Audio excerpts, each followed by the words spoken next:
Hace un par de años me mudé a Plaza Congreso. No me di cuenta enseguida que había nacido a 4 cuadras, pero entonces 4 cuadras era un mundo. Congreso es el centro político del país, pero el viejo barrio Montserrat, que creció a los pies del palacio, es una de esas cloacas de la ciudad anónima, la resaca de una pesadilla llamada Buenos Aires. Pronto se hizo sentir una mezcla pegajosa, confusa y a veces agobiante, hasta que descubrí que en la plaza está el mojón del kilómetro cero de la Argentina. Como si esa cifra nula me iba a permitir separar lo que hasta entonces era difuso y desordenado. Un número mágico inventado por el hombre, que solo el hombre puede interrogar y dejarse interrogar por él.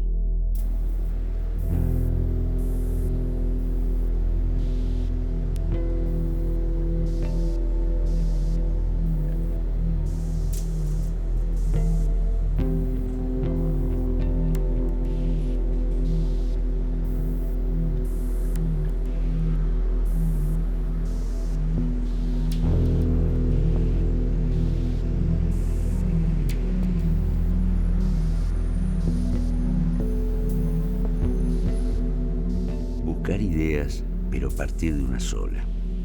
Kilómetro cero en una ciudad que se creyó la capital de un imperio. Una geografía imaginaria norte-sur. Límites, prejuicios, escritos, especulación para construir guetos.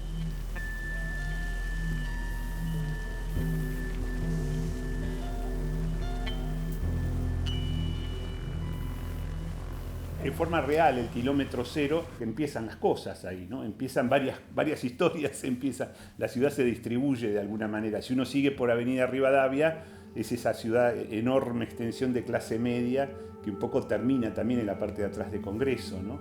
El zócalo sur de Plaza Congreso empieza ese barrio sur, la inundación, si se quiere, simbólicamente, esa inundación después de la Avenida Belgrano.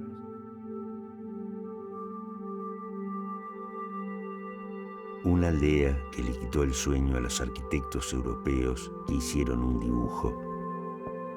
Pero en sus proyectos no estaba el hombre. Fueron grandes dibujantes, pero no tenían el cine para filmar antes de construir. No vieron el futuro.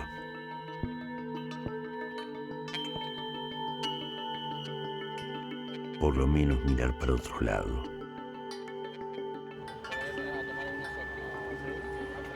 Llegaron a un páramo y pensaron, la tierra prometida. Una ciudad para un pueblo que quizás no quería una ciudad. Les alcanzaba con el tango como forma de hablar.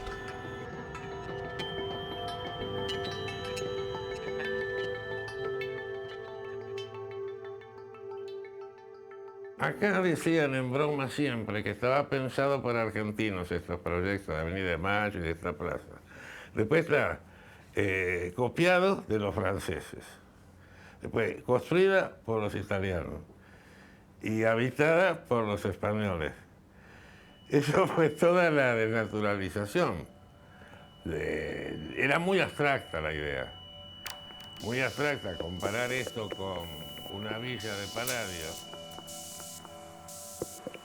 De la bosta a la polución, todo se construyó sobre una moral incierta.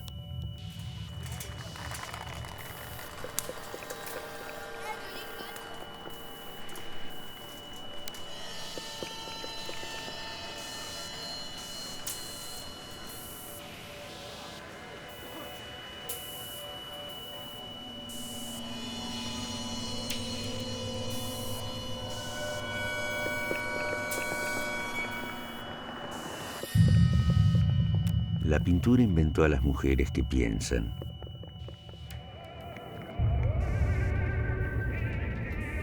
Los alemanes imaginaron que Berlín Alexanderplatz era un infierno, pero los alemanes tenían cine y tuvieron a Fassbinder, y los americanos a Buster Keaton, que hizo películas del lejano oeste.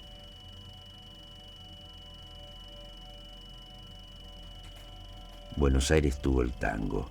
El cine era muy caro. Fue la época de los estudios entre decorados blanco y negro olvidables. Era todo un melodrama para una ciudad que creció mirando cine. Inaccesible de la belleza y de la muerte. Esa prodigiosa interpretación de la pureza. Por el artista inmortal.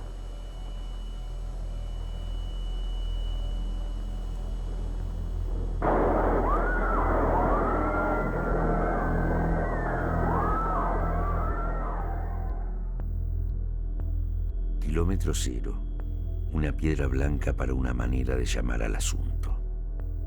Empezar de cero, eso lo quiso hacer la generación del 80.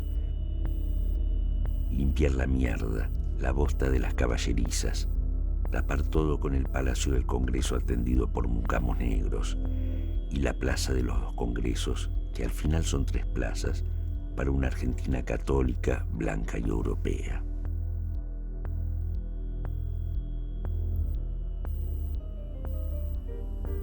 Pero en los primeros prostíbulos donde pintaban mujeres desnudas no se hablaba de Europa.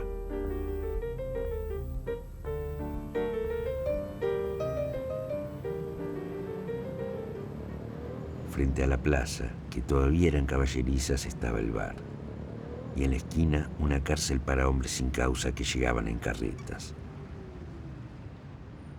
El tiempo las cambió por automóviles, pero nada cambió para esos hombres.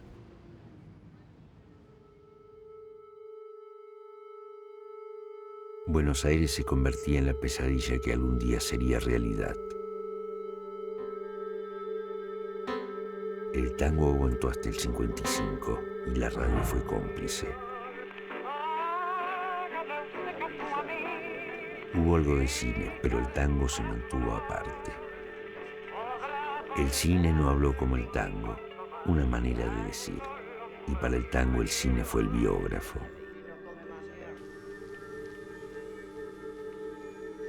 Todavía el cine no era una cuestión moral.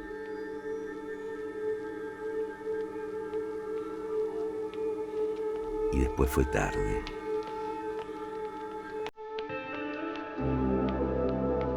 Salvo Jorge Polaco, que filmó a una mujer perdida junto a la puerta del molino cuando busca su amor en la fuente de la plaza. Pero era de noche y no escuchamos el ruido del agua.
Con Kilómetro Cero se zanjaron las diferencias. Levantaron un palacio y una plaza como límite. Cortaron el 0 en 2, 0 norte, 0 sur, e hicieron el centro político soñado igual a 0.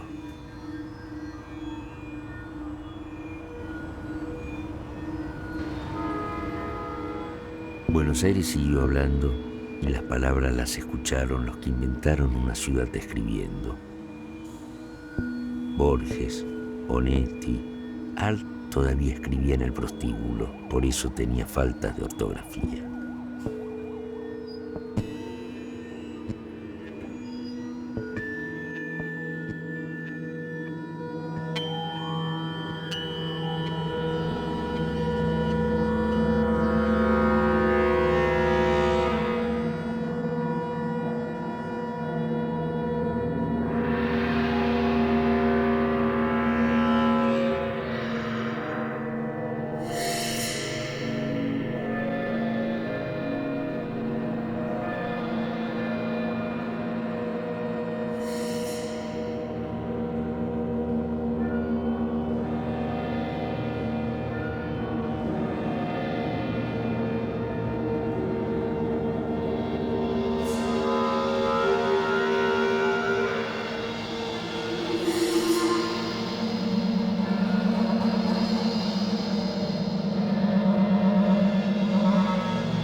Al cabo de 10 años, una vez que los inmigrantes volvieron a habitables tierras baldías cenagosas, los desalojaron de sus viviendas.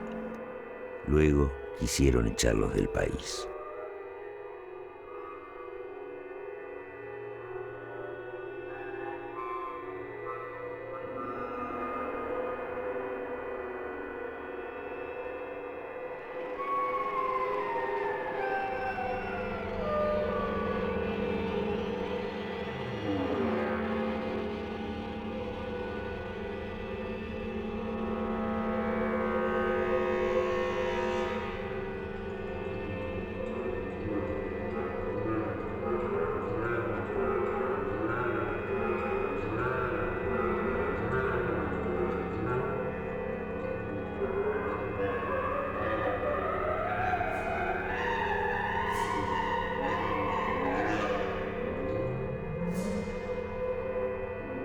La cita de los sindicatos anarquistas fue en Plaza Lorea, una parcela de tierra lindera a Plaza Congreso donada por un vizcaíno que luchó contra las invasiones inglesas.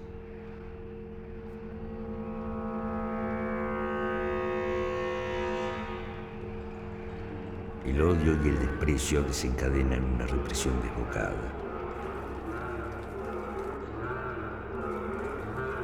El extranjero, el otro, no debía mancillar lugares patrios consagrados. Hubo muertos y heridos. Ese día, 2 hombres no sabían que su suerte estaba echada.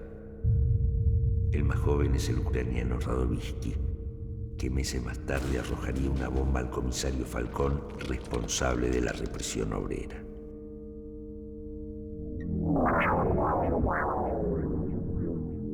Años más tarde, la joven y bella Salvadora Medina Urrubia reclama su libertad en un acto anarquista. Aunque se conocen solo por carta, la mujer planea y financia la fuga de Simón de la cárcel del sur. Pero algo falla y los chilenos lo encuentran delirando en las heladas estepas de Tierra del Fuego.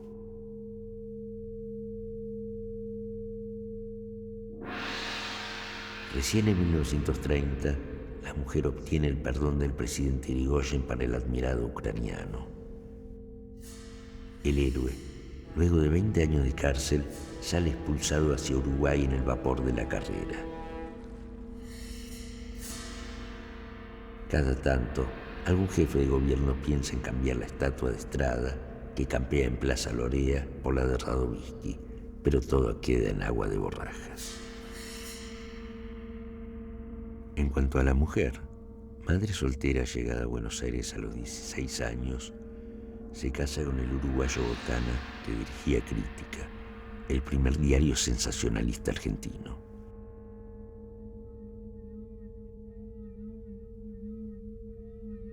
Desde la redacción, donde imprime por las noches la protesta anarquista, tarda poco en formar parte de la intelectualidad porteña.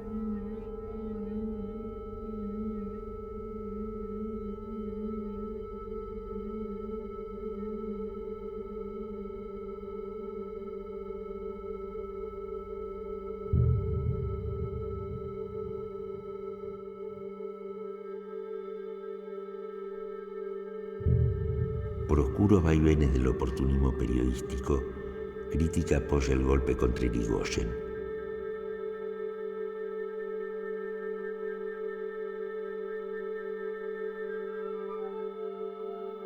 Con Uriburu nace el fascismo a la criolla, el maridaje entre el ejército y la Iglesia Católica. Salvadora es uno de sus primeros presos políticos.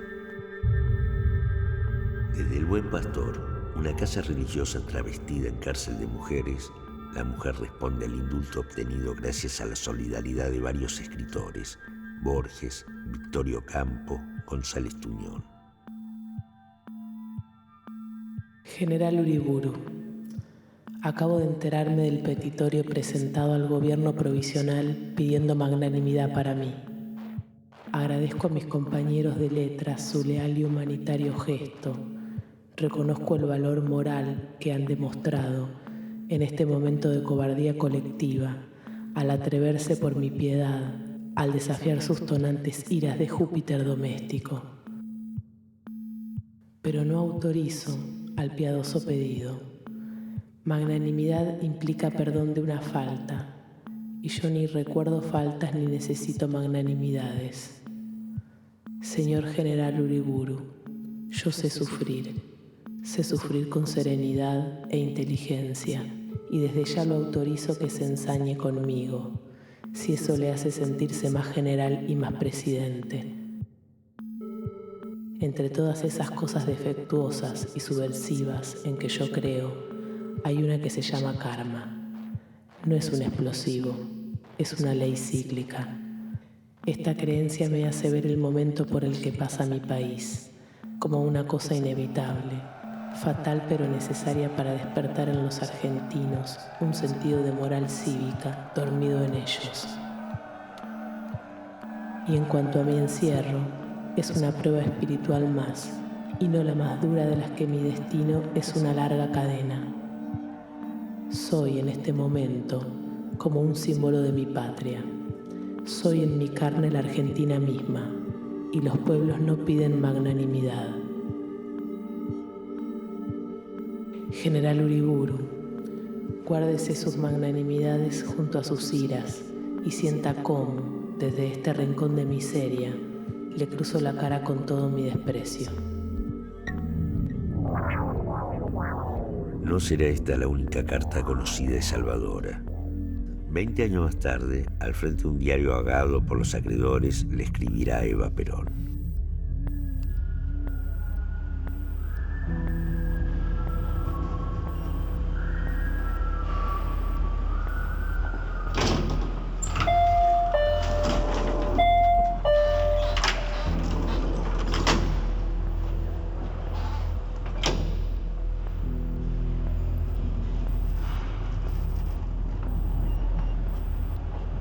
El Barolo está construido según fórmulas secretas, pero de eso ya se habló mucho. Como no suelo ir para ese lado, nunca lo vi, pero soñé con el Barolo. A mí me suena más al petiso orejudo, o alguna de esa época, el flaco o el tonto Barulo. En el sueño era una gran matriz ordenadora del barrio. Un enano, ¿quién si no?, contaba la historia de los huesos del Dante como un chisme para entretener a los turistas.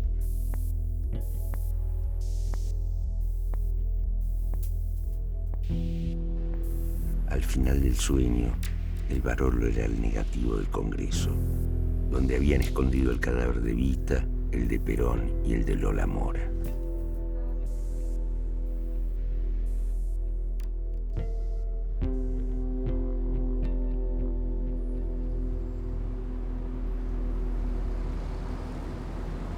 La Avenida de Mayo, que nace en Plaza de Mayo y es el eje histórico, ¿no?, el eje institucional de la ciudad, cuando llega a esta instancia, el Barolo, es como que explota de fantasía, digamos, se pone juguetona.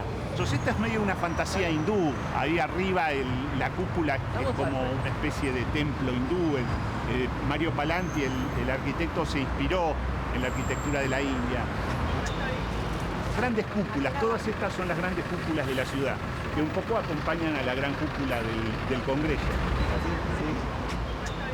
Para lo que es el eje de la Avenida de Mayo, toda esta zona florece de grandes edificios, un poco tienen que darle el marco a la gran plaza del Congreso, que es una plaza enorme, tiene casi 400 metros de largo. Todo esto, como siempre en Buenos Aires, no se terminó nunca de realizar. Digamos, un poco el Barolo y el edificio de la inmobiliaria que está en la otra cuadra son los únicos dos grandes masas edilicias que le dan el marco adecuado a la Plaza Congreso. Es un belvedere que se entra según el eje, el fondo sería el Palacio de Versalles, ¿no es cierto?, que sería el Congreso, y está decidido que ese es el frente, de esa va con un eje de simetría, todo, para ser atacada desde allí. Ahora después, con el tiempo, 10, 20 años después, ya la gente empieza a ser muy importante en la parte transversal. La gente empieza a trasladarse de norte a sur o de sur a norte, incluso aglomeraciones adentro de la plaza, pero sin el eje del Congreso. El Congreso viene a quedar como un edificio más. Y todo ese aspecto áulico que tenía, ahí desaparece. Y es lo que tenemos actualmente. Entonces yo incluí una fantasía más, digamos, en la década del 20 algo se podría haber hecho para darle todavía más unidad visual. Entonces yo lo que propondría es hacer un doble Barolo, o sea, poner un Barolo también de este lado y entonces unirlo, ligarlos por un doble puente, que sería más o menos esta forma. De esta manera entraríamos, digamos, encajonaríamos o pondríamos un marco gigantesco arquitectónico, un marco monumental, un marco que actualmente carece.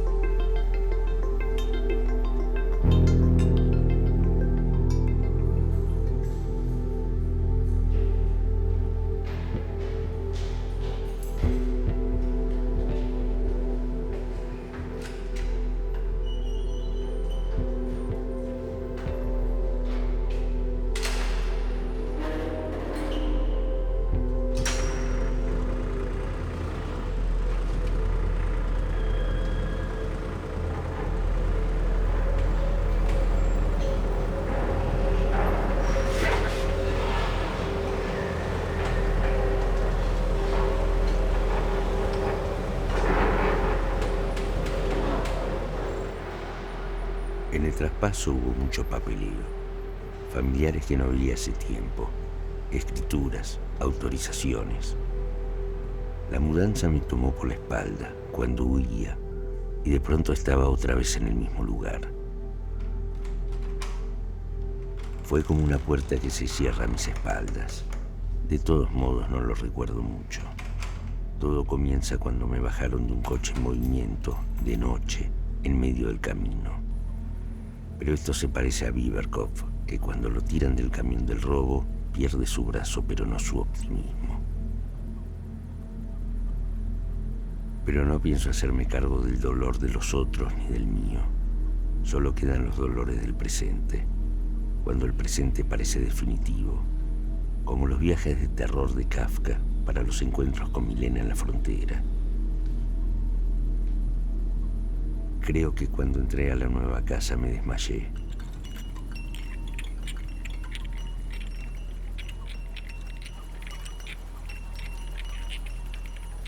Me despertó un ruido brutal que venía de la plaza. Los muchachos festejaban el Día del Orgullo Gay.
¿No habrá un maricón en alguna esquina desequilibrando el futuro de su hombre nuevo? ¿Van a dejarnos bordar de pájaros las banderas de la patria libre? El fusil se lo dejo a usted, que tiene la sangre fría. Y no es miedo, El miedo se me fue pasando de atajar cuchillos en los sótanos sexuales donde anduve, y no se sienta agredido si le hablo de estas cosas.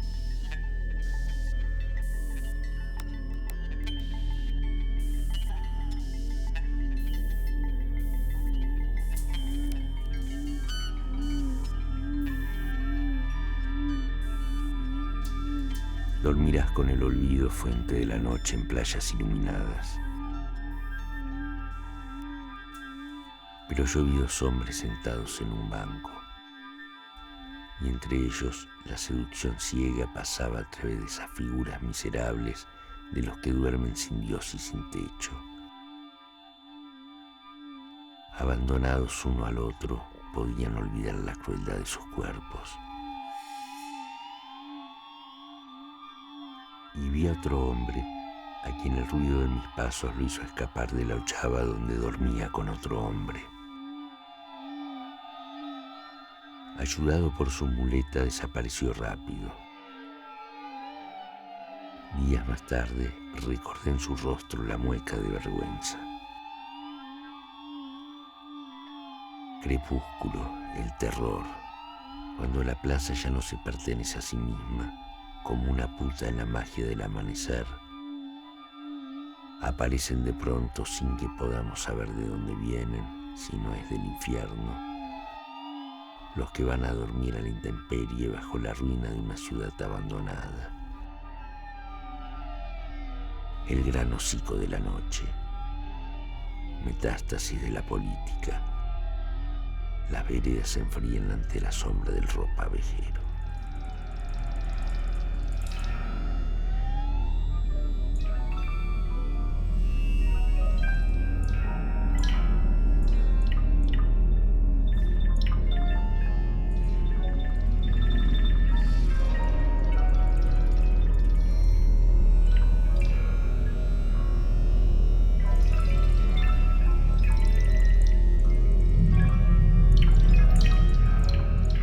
Este es el borde, ¿no? Es como una especie de zócalo del lado sur de la ciudad. La Plaza Congreso tiene esa cosa de los dos zócalos, ¿no? De un lado está el centro y termina ahí en Congreso, y de este lado termina la zona sur y comienza el centro. Digamos, esa es una zona de límite, ¿no? Es como un distribuidor social incluso, ¿no? De Belgrano para este lado todavía parece estar contenida esa zona sur brava de la ciudad, todavía está contenida. Ya Constitución ya está ganada, ¿no?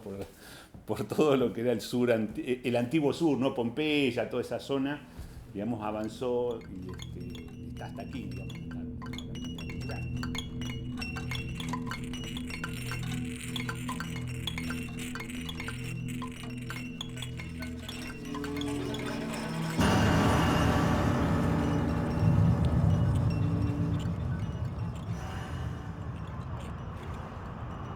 Una línea imaginada por Borges como límite de la muerte cuando escribe. Desde la otra vereda volví a mirar. Usted se había dado vuelta y me dijo adiós con la mano. Un río de vehículos y de gente corría entre nosotros. Eran las 5 de una tarde cualquiera. ¿Cómo iba yo a saber que aquel río era el triste Aqueronte, el insuperable? Ya no nos vimos y un año después usted había muerto. El río invisible es la calle Rivadavia a la altura en que una ciudad se perdía en la llanura. No, pero acá en este lugar no tiene ningún sentido. La parte norte es muy diferente de la parte sur. El tipo de comercios, todo. Ya funciona con el Martín Fierro, por ejemplo. Que la ida se va al sur. Porque el problema era que lo que mandaban al sur era una línea de Fortines. Pues entonces el tipo se mete en pendencias, etcétera, etcétera, y no le queda otro remedio que el sur. Se retira al sur. Después vuelve. Pero el sur siempre es el lugar donde el argentino se va. Por ejemplo, acá mataron todos los querandíes, los mató Yagaray, los que estaban acá. Bueno, pero los pampas se retiraron un poco al sur, ahí donde va ya Martín Fierro. Y los pampas es como decir la nada. Se hizo una cosa pampa, una tranza pampa, un arreglo pampa, un nada. Pues el desierto es justamente una posibilidad de que salís de donde te están buscando para matarte. Fatídico límite que bordea el cero de la Plaza Congreso, donde Onetti vislumbra otra separación. De pronto, la calle Rivadavia puede transformarse en un muro infranqueable, cuando una mujer escapa rumbo al sur. El otro lado, bestiario de las peores vilezas, se vuelve inabordable. Vencido de antemano, el hombre cruza una noche el Aqueronte y sale a buscarla. Elige la estrategia de hacerlo distraídamente, como si eso lo volviera invisible. Un ataque al corazón y la muerte no tardan en salir al paso del incrédulo. En cuanto a ella, que había vuelto a buscarlo, se la ve de espaldas, un poco más vieja, caminando hacia el muro invisible de Rivadavia, de regreso al sur. Pasar las columnas y navegar hacia el sur, el temible Atlántico Sur, región vedada a los hombres donde moran los dioses exilados del Olimpo, es el último trabajo de Hércules.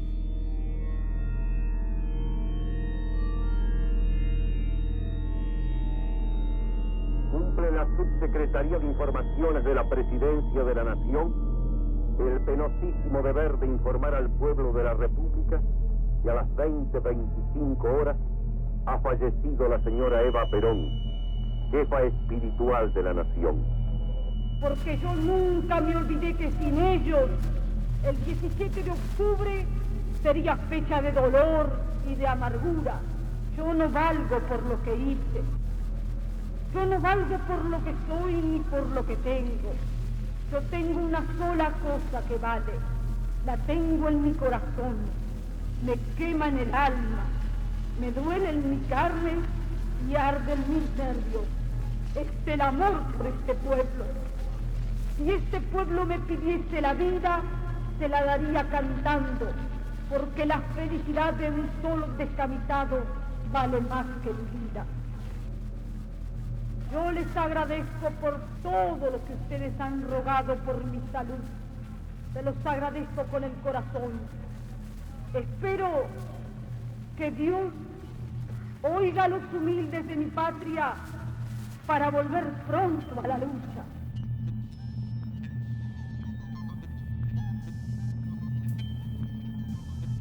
La belleza de Evita, su indudable don de genes, su segura habilidad diplomática, su más innegable fervor social, su generosidad sin límites, hasta sus vestidos y sus peinados son un poco calidad de todas las mujeres argentinas. No es culpa de ella si éstas no saben comprenderlo así.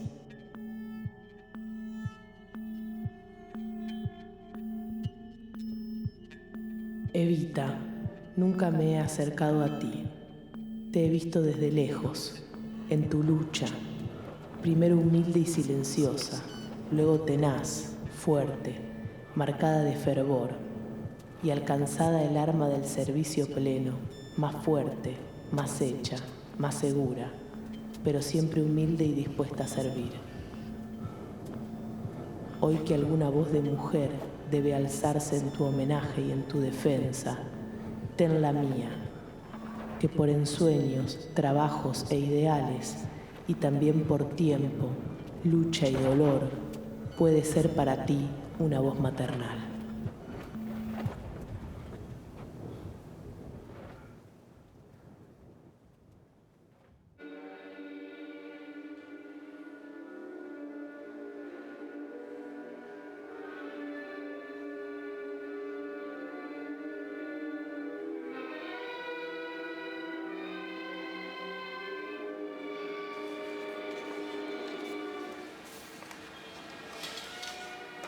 Yo aquí estoy cómodo, pero no dejo de pensar que algún día voy a irme. La razón no importa. Puedo irme sin razón, o con alguna razón aparente, pero que los demás no van a discutir ni entender. Dirán, se fue. Estoy seguro que en esos momentos no voy a pensar nada. Pero cuando pase por la piedra blanca del kilómetro cero le voy a hacer un guiño disimulado para que no me tomen por loco o que pertenezco a alguna secta. La secta del kilómetro cero.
París, Rodin, fin del siglo XIX. Cuando el Museo de Arte Decorativo rechaza las puertas del infierno, condena a Rodin al ostracismo y marca fuego la suerte para el pensador. Desde el dintel de las puertas, aislado de un mundo que parece tragarse a sí mismo, es el testigo mudo de un espacio enloquecido en el teatro infernal del Dante. Mártir del pecado y del apocalipsis, su cuerpo se retrae como un papel que arde, y su mirada ciega se congela ante el goce que sella la debilidad humana.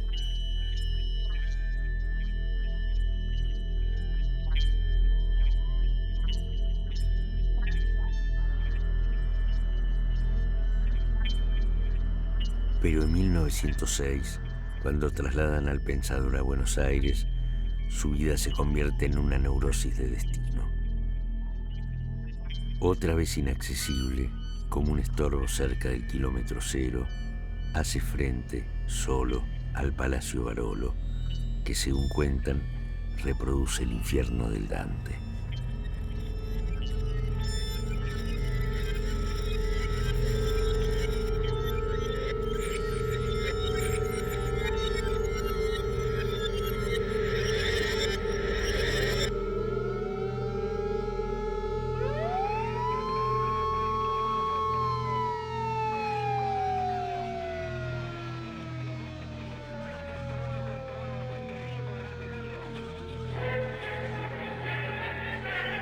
Buenas tardes, amigos. Aquí las primeras informaciones para este boletín. Buenos Aires. Tanques y tropas del ejército con pertrechos de guerra ocuparon el casco céntrico de la capital federal.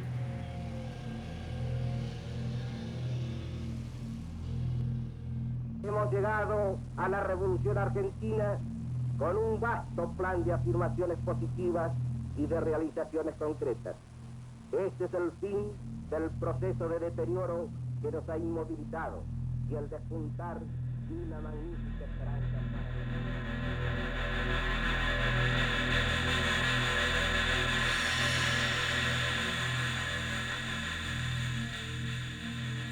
Septiembre, Buenos Aires, primavera, época de golpes de Estado.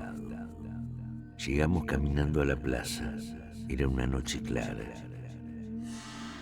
El aire estaba limpio. Los militares habían tomado el gobierno. Esa noche el Congreso permanecía mudo y aislado. Sorprendidos, nos encontramos en medio de un silencio falso que dejaba sentir el miedo. Nos acercamos buscando al otro, pero el cuerpo de Elena era un fantasma impreciso. Atiné a pensar, nuestro destino queda ligado a la transparencia de una noche terrorífica.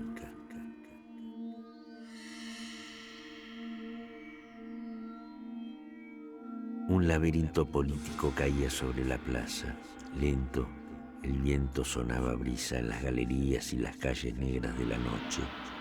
Las figuras de bronce y las piedras murmuraban entre sí.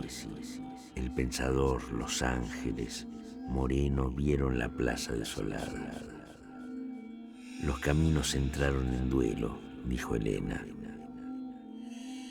Se detuvo delante de la piedra blanca, cerró los ojos y ensayó una Verónica, tal vez para esquivar la pesadilla. Me tomó de la mano y seguimos caminando rumbo al sur. Apurados por el amanecer, la luz nos pegaba en las espaldas. Sus palabras todavía se escuchan cerca del kilómetro cero. Los nombres de esa noche son el eco del silencio y el olvido.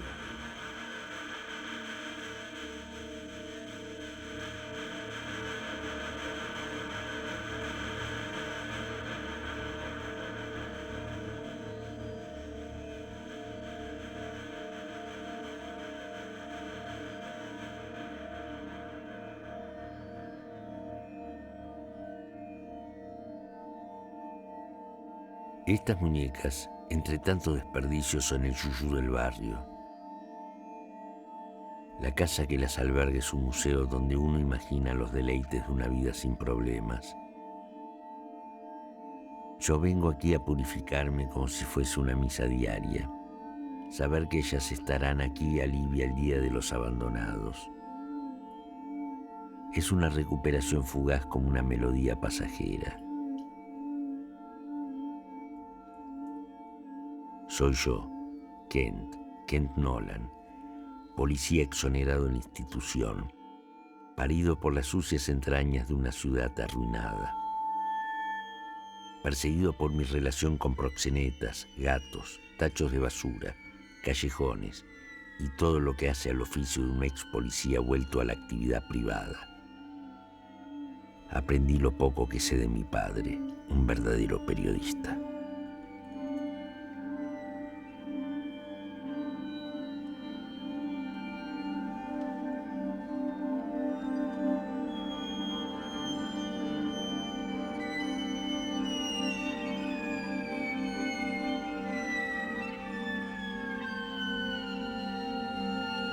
Mi amado Moreno de mi corazón, van a ser 3 meses que te fuiste. Al principio creí que era un sueño, ahora me parece la misma muerte. Como los animales que permanecen junto a la tumba de su amo, imperturbables durante meses, María Guadalupe Cuenca escribió las cartas que nunca llegaron a su marido muerto. La Lupe nombra otro río, en una ciudad que creció de espaldas al río. No quiero pensar que estés enfermo o triste, sin tener tu mujer y tu hijo para que te consuelen. O habrás encontrado una inglesa para que ocupe mi lugar. Cuando te tiente alguna, acordate que tenés una mujer fiel a la que ofendés después de Dios. El editor de Gaceta, con 2.000 pesos de renta, anda hablando pestes de vos y adulando a Saavedra. Han jurado que no volverás a beber el agua del Río de la Plata. Tu madre vio avisos en las esquinas para que denuncien a Belgrano. Del pobre Castelli hablan incendios, que ha robado, que es borracho. Saavedra y los pícaros como él son los que se aprovechan y no la patria. Moreno, el santo temor de Dios te encargo, como de Rita Laviña. Con estas son 7 cartas y una esquela. Y hasta ahora ninguna tuya.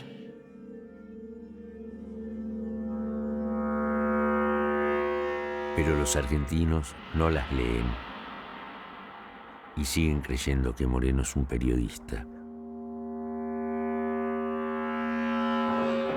Con motivo de la celebración del Día del Periodismo, miembros de la Federación Argentina de Periodistas colocan una ofrenda floral en el monumento de Mariano Moreno. Es la tercer plaza de la Plaza de los Dos Congresos, junto a un árbol devastado por las ratas, aunque sirva de techo inseguro para los que no tienen techo.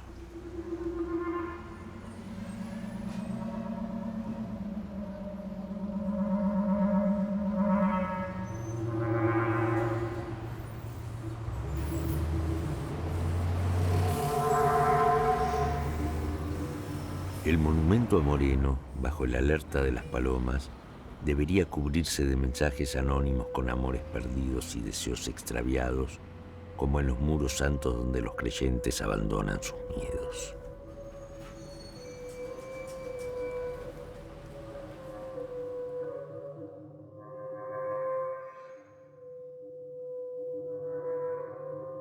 Han comprendido la justicia de la lucha, la insalubridad absoluta que hay en el sur, que es una de las empresas más fuertes, monopólicas del grupo Hochschild y que explota a sus obreros en la forma más lamentable que puede ocurrir en la Argentina.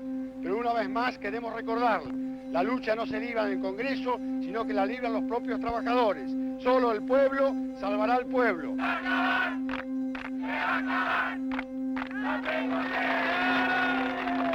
¡Movilización!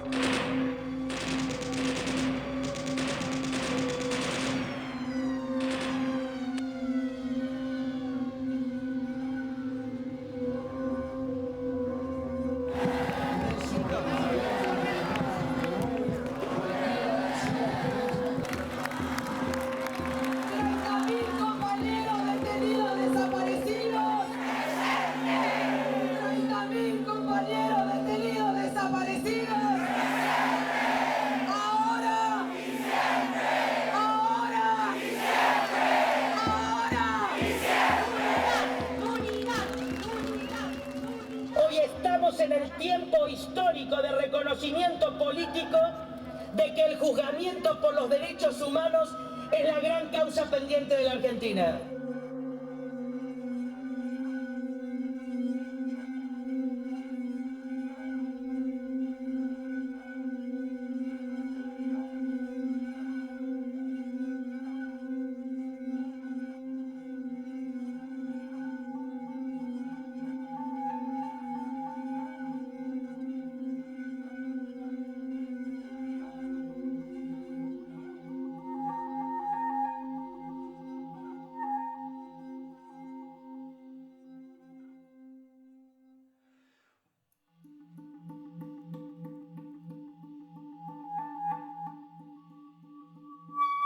Querida Vicky, la noticia de tu muerte me llegó hoy a las 3 de la tarde,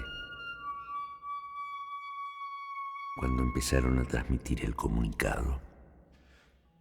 Escuché tu nombre mal pronunciado y tardé un segundo en asimilarlo. Maquinalmente empecé a santiguarme como cuando era chico. No terminé ese gesto. El mundo estuvo parado ese segundo. Después le dije a Mariana y a Pablo, era mi hija. Suspendí la reunión, estoy aturdido. Muchas veces lo temía.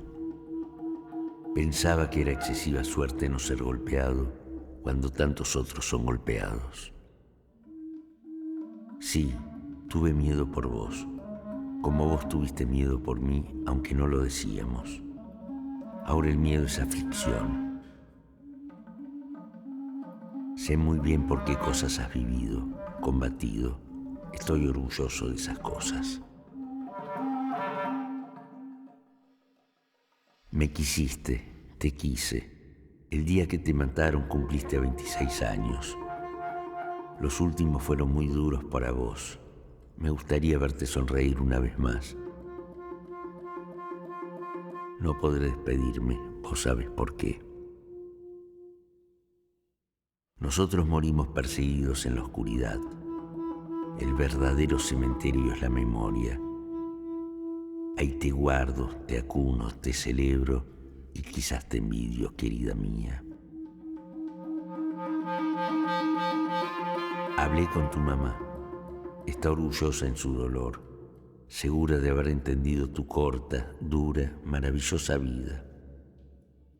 Anoche tuve una pesadilla torrencial en la que había una columna de fuego poderosa, pero contenida en sus límites, que brotaba de alguna profundidad. Hoy en el tren un hombre decía: sufro mucho, quisiera acostarme a dormir y despertarme dentro de un año. Hablaba por él, pero también por mí.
El yo que habla es un asesino serial llamado el asesino de la plaza. La policía hace mapas para anticiparle el recorrido. Los datos son irrefutables. Le toca el triángulo de Plaza Congreso, Plaza Mariano Moreno, Plaza Lorea. La pregunta es, ¿matará 3 veces o le alcanzará con una sola víctima? El periodismo alerta sigue el paso de la investigación.